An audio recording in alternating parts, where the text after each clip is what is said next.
We have worked with Sustainable Jersey for a long time. I guess we were a charter member, weren't we? And to this day, we are honored to help fund many of the programs that Sustainable New Jersey is involved in. And one of the most important things I believe that Sustainable New Jersey does is its interaction with municipalities. Bringing really what we're trying to achieve on the state level into the local level. Because this goal is not one that comes from the top down. It has to come as a collaborative effort between all of us. I drive around and I see solar on municipal rooftops. We have 13 municipalities today that are installing or in the process of installing microgrids, so that when another Sandy hits, notice I said when another Sandy hits, not if, when another Sandy hits, vital services will still be available to our municipalities and the citizens who live there. And just one thing, personal thing, if I may interject. As a former elected official, those local assets that we have, our police, our fire, our hospitals, have to keep working. Right after Sandy hit, my town was basically out of power. There was one little section somehow that had power. One gas station and a Dunkin' Donuts. The Dunkin' Donuts, to me, was the most important thing.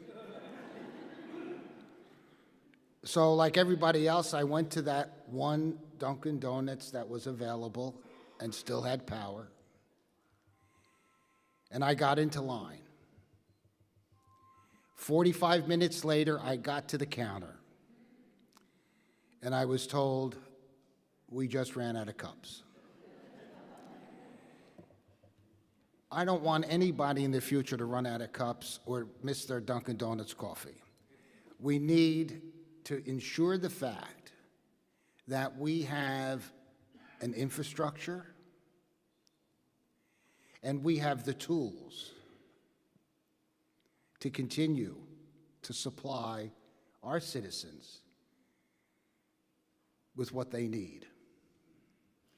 Because as the First Lady said, these storms today, or the storms that we've experienced, are not storm of the century, or once every 100 years, or a 500-year storm. They're becoming yearly storms. Who would have expected in the month of March we would have had 3 devastating nor'easters that caused more power outages than we've had since Sandy? We work with the local municipalities to get that solar on your rooftops. Sustainable Jersey works with you and is a conduit. We have our ESIP program, which is a program that provides, I believe, so much help to all of our municipalities. And I wonder sometimes why every municipality doesn't take advantage of it. We have so many programs that we promote, that Sustainable Jersey promotes, to make things better. And I know I'm talking to the choir here. I'm preaching to the people who know. But it's extremely important that we never forget when we have an opportunity to go out and spread the word, so to speak, that we spread the word. It's very difficult to believe that there are still people who are naysayers regarding climate change. That, well, this is not going to happen. The First Lady mentioned a few things that might happen by the end of this century. We say, well, that's a long time ago. Well, that's only a little over 80 years from now. I'm not going to be around, I don't think.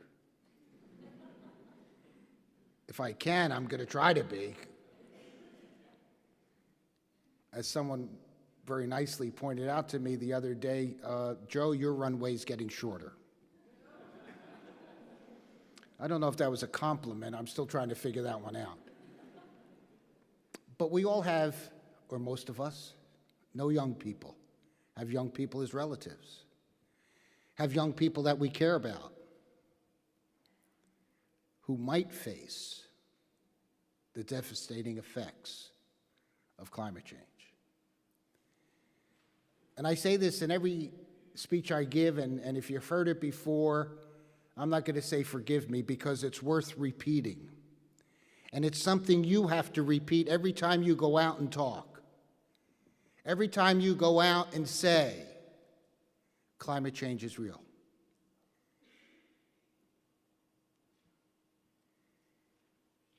We have, and this is, if I may suggest,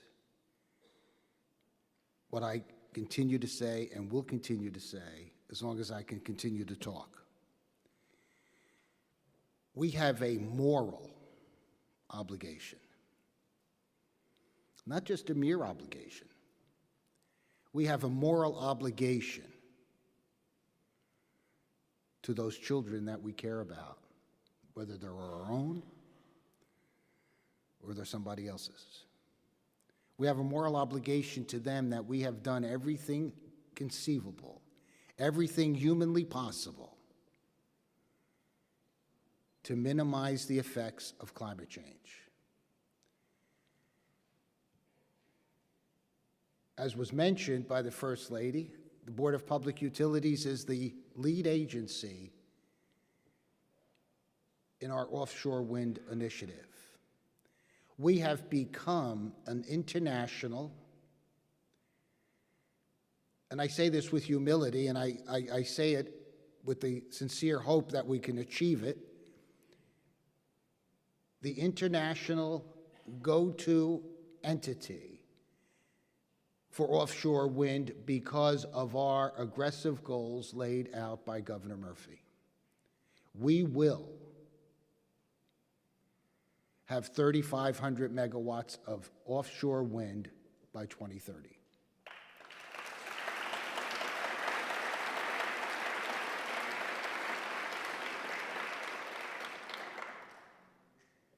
We will continue to increase our solar industry, an industry that we grew from infancy. And I've been on the board long enough to know those early days of solar.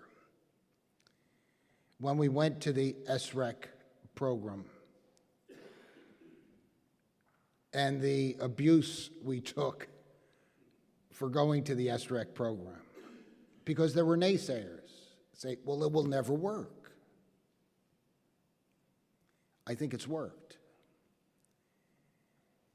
We have over 90,000 installed solar installations in the state of New Jersey, many of which are on your municipal buildings.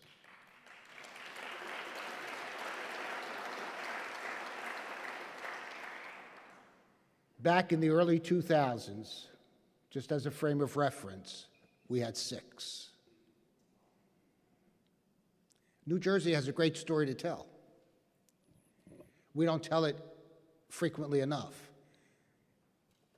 But that's up to all of us as I said before, because we are the ones who have to go out there. We are the ones who have to preach the word. We are the ones who have to say, listen, back in the early 2000s, they told us solar was too expensive to build. What's happened to the cost? It's come down. They're using the same argument as far as offshore wind is concerned. Well, we've let our European neighbors make a lot of mistakes, and we've learned from those mistakes. We will continue to learn from those mistakes, and we're seeing the cost of offshore wind starting to come down. So when people give the argument that all of this costs money, the answer is yes, it does. Do we have an alternative? Is climate change real? I think most of us here, if not all of us, submit the fact that it is. Then the bottom line is we don't have an alternative. We have to continue to move in that direction, a direction that's going to make us sustainable, a direction that's going to reduce our reliance and eventually eliminate our reliance on fossil fuel. Our job collectively, from the municipalities to the state to the federal government, and I'm not sure how much help we're going to get from them, but it's a collaborative effort. We have to do what has to be done. And in the meantime, as you well know, we have to also enhance our infrastructure. We'll never eliminate power outages, but hopefully we can reduce the frequency of them. Hopefully we can reduce the duration of those power outages. Does that cost money? Yes. See, I'm a romantic at heart. I always thought it was love that made the world go round. It's obviously money. But do we have an alternative?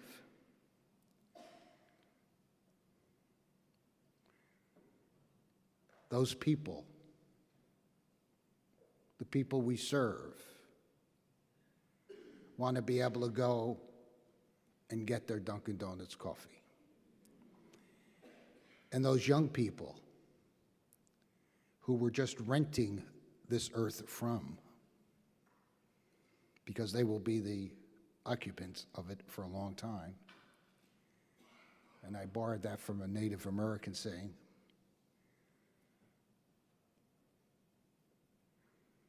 Have to have an earth and a world to live in. And just think about those children, your nieces, your nephews, your grandchildren. And just think that we have a moral obligation to ensure the fact that when we put our head on the pillow at night, we can say that we did everything possible, everything humanly possible, to make the world better and more sustainable.